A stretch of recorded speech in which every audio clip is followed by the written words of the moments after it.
ቤዝዬ ባሏን ለማትረፍ ከቀማኛ ለማስጣል እየጣረች ነው ያለችው። ሰላም ሰላም፣ ወደ ቻናል ቤተሰቦች እንዴት ናችሁልኝ? ደህና ናችሁ ወይ? አላችሁ? ሰላማችሁ በያላችሁበት ብዙ ትርፍ ይበልላችሁ የኔ ወዶች። የኦርቶዶክስ እምነት ተከታዮች በሙሉ እንኳን ለጌታችን ለመድኃኒታችን ለኢየሱስ ክርስቶስ የልደት በዓል በሰላም አድረሳችሁ ማለት ፈልጋለሁ። እንግዲህ ዋዜማ ነው ማለት ነው ቤተሰብ በዓሉን ፏ ድምቅ ብላችሁ ዋሉልኝ። እና ቅመሟ እንግዲህ ልፋትሽ እየታየን ነው ውዴ። ማለት በጣም እየጣረች ነው ያለችው ነገሮችን እርግፍ አድርጋ፣ ግን የምታደርጋቸው ነገሮች በጣም ነው የሚገርሙት። በፍቅር ነገሮችን በፍቅር ለማሸነፍ ማለት ነው። ያው እንደዚህ አንዳንዴ ወጣ ያሉ ቪዲዮዎች ሲሰሩ ምናምን በእርግጥ ደስ አይሉ፣ ለእይታ ደስ አይሉ። ግን ደግሞ እናንተ የሆነ አጣብቂኝ ውስጥ ስትገቡ ግዴታ ነው ማድረግ የሌለባችሁን ነገር አድርጋችሁ ትመጣላችሁ። እናንተ አሁን ቤዚ እንደዚህ ብላ ስለመጣች ይሄ ቪዲዮ ምናልባት ጥሩ ነው ብላችሁ ላታስቡ ትችላላችሁ። ግን ትኩረት ማድረግ ያለባችሁ ምን አይነት ጥረት እያደረገች እንዳለ ነው። ፍቅሯን ላለማጣት ነገሮች እንዳይበላሻሹባት ጥረት እያደረገች ነው ያለችው እና ከዛ ላይ ነው ትኩረት ማድረግ ያለባችሁ ለማለት ፈልጋለሁ። ሌላኛው ዛሬ ምር እኔ ተናድጃለሁ ከምሬ በተወሰነ መልኩ ማለት ነው። ማለት ያው አንዳንድ ተመልካቾች የሚጽፉት ነገር እኔ በጣም ነው የሚገርመኝና ያሳዝናል። በመጀመሪያ ደረጃ የሰው ልጅ ሳንሳደብ ምክር እንስጠው። እንኳን አይደለም በስድብ በምክር እንኳን የማይመለስ ሰው አለ።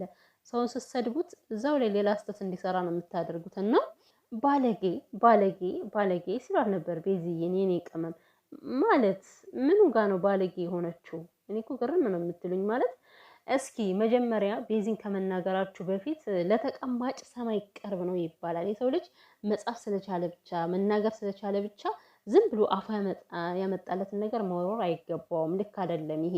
ሲቀጥል ደግሞ እንግዳ አታከብሪም፣ መጀመሪያ ልጅቷን አክብሪያት የምትሉ ማለት ነው። ይሄ ነገር መጀመሪያ አስተውሉ። ልጅቷ የምትከበር ነች። የምታደርገው ነገር ክብር የሚያሰጣት ነው። ክብር የሚያሰጣት እኮ አይደለም። ቤዚ ማርክ ፍቅረኛዋ ነው። እች ልጅ ዘላ ፍቅረኛዋን ነው እያየችባት ያለችው። ለመውሰዱላ ጥረት እያደረገች አይነት ነገር ነው የሚመስለው ልጅቷ ማለት ነው። ሰው ለዚች ልጅ ምን አይነት ክብር ነው የምትሰጣት? ቤዚ በምን አይነት መልኩ ነው የምትንከባከባት? ሰላማዊ ብትሆን እኮ እንኳን ለማርኪ እንግዳ አይደለም ማለት ነው። የምሬን ነው። በጣም እንግዳ ተቀባይ ነች። በጣም ጎበዝ ተንከባካቢ ነች እኮ ቤዚ። ግን በዚህ ሁኔታ አይደለም። ልጅቷ እያናደደቻት ነው ያለችው። ተመልሳችሁ ክብር የለሽም ምናምን ነገር ማለት እሷም እኮ ማለት ነው እንደ እንግድነቷ አርፋ ልትቀመጥ ይገባል እኮ መከበር ከፈለገች። ሲቀጥል ደግሞ ይሄ ነገር ድራማ እንደሆነ እያወቃችሁ ማለት ነው በቃ ዝላችሁ ሰውን የምትሳደቡት ነገር በጣም ደስ አይልም። በቃ አንዳንዴ የምንወረውራቸው አማርኛዎች እኮ የሰው ልብ እንደሚሰብሩ ማወቅ አለብን እኮ። ምላሳችን መርዝ ነው። በዚህ አጋጣሚ ማለት ነው የምንናገራቸው ነገሮች መርዝ ናቸው። የሰውን አጥንት ይሰብራሉ። ገባችሁ? እና እስኪ መጀመሪያ ትግሏን ነው መመልከት ያለባችሁ። ደግሞ ቤዚ አሁን እንደዚህ ነበረች በፊት ማርኪና ቤዚ ሲጣሉ ማለት ነው። የምሬን ነው። ስድባቸው አይደብርም ነበረ? በጣም ሲሰዳደቡ፣ ሁለታቸውም ሲናናቁ፣ ሲሰዳደቡ፣ ሲጨቃጨቁ ስናይ በጣም ነበር የሚደብረም ማለት ነው። አሁን ላይ ግን ቤዚ ያንን ነገር እርግፍ አድርጋ ትተዋለች። እርግፍ አድርጋ በቃ ነገሮችን በፍቅር ማስተካከል ነው የፈለገችው። ማርኪን በፍቅር ወደሷ ለማስጠጋት ነበር የፈለገችው። ዛሬ እንደዚህ ያደረገችው ራሱ ይሄ ነው በቃ መልእክቱ ማለት ነው። እና እንድትጨቃጨቅ ነው የምትፈልጉት እናንተ? የምሬን እኮ ነው ማለት እኔ አሁን ያለችበት ሙድ ተመችቶኛል፣ ምንም ድራማ ቢሆንም ማለት ነው። ሲቀጥል ደግሞ ማርኬ ምን እያደረገ እንደሆነ እኔ አልገባኝም። ቤተሰብ አሁን ቤዚ ላይ የምትማሩት ነገር አለ። ሰዎች ፕራንክም ሲሰሩ ድራማም ሲሰሩ የምንማረው ነገር አለ አይደለ ውዶቼ? ማለት የተወሰነ ሁሉንም ባይሆን የተወሰነ የምንወስደው ነገር አለና ቤዚ ላይ እየተማርኩ ያለሁት እኔ አሁን ማለት የተረዳሁት ነገር ሴት ልጅ ነገሮችን እንዴት ማርገብ እንዳለባት ከመጨቃጨቅ ይልቅ ነገሮችን በፍቅር መፍታት እንደምትችል እያየሁበት ነው ከቤዚ ላይ። ማርኬ ላይ ግን ምንም እያየሁ አይደለም። ይቅርታ አድርጉልኝና ማለት ነው። ማለት ምንም ድራማ ቢሆንም ማለት ነው በድራማውም እኮ የሆነ የምንማረው ነገር አለ። ብዙ ድራማዎች ስናይ እኮ ብዙ በህይወታችን የመጡ ነገሮችን ሁሉ የሚያስተምሩ ድራማዎች አሉ። አሁን ማርኬ ልጅቷ ስትመጣ በጣም ነው የሚፈራት። ለምን እንዴ? መከራከር እኮ አለበት አይደል እንዴ? መከራከር አለበት ቢያንስ ለፍቅሩ ለእንግዳዋም የሆነ ባውንደሪ የሚባል ነገር አለ። በቃ ገደብ መጣል አለበት። ገባችሁ አይደል? እቺ ልጅ አሁን መስመር አልፋ ነው እየተናገረች ያለችው። ለምሳሌ ከውጭ ሲመጡ ዛሬ ምንድን ነው ያለች?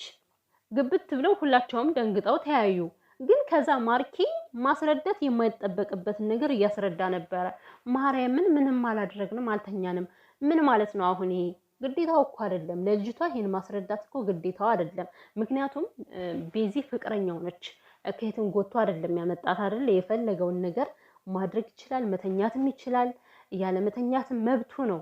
ልጅቷ ይሄን ልትከለክለው አይገባም አይደለ? ግን ይሄን መናገር ሲገባ መስፈሩን እየለቀቀላት ነው ማርኬ ማለት ነው። እና ቢያንስ ለድራማም ቢሆን የሆነ የሚያስተምር ነገር መናገር አለብህ ማርኬ።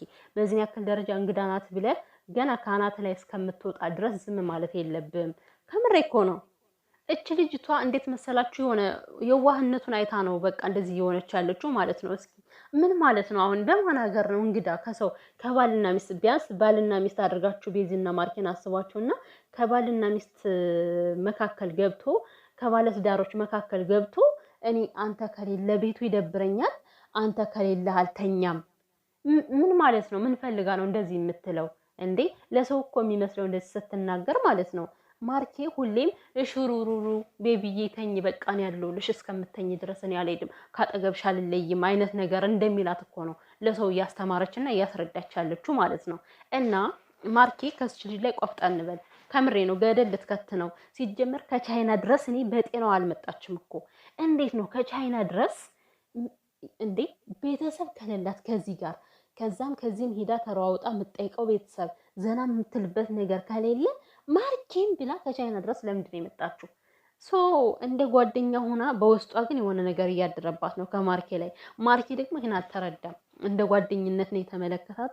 ከቤት ትንሽ ጊዜ አርፋ ትሄዳለች ብሎ በዚህ ነው እየያዘ ያለው ማለት ነው። ግን ልጅቷ ውስጥ ያለው ነገር ሌላ ታሪክ ነው። ቤተሰብ ሌላ ታሪክ ነው። ሌላ ስሜት ባይኖራትማ አንተ ከሌለ ይደብረኛል አትልም ነበረ እንዴ? ይደብርሻ ታዲያ ምንድነው? አንቺ ፍቅረኛውን አቅፎ እንዳያድርበት መቀስ ሆንሽበት እኮ እንዴ!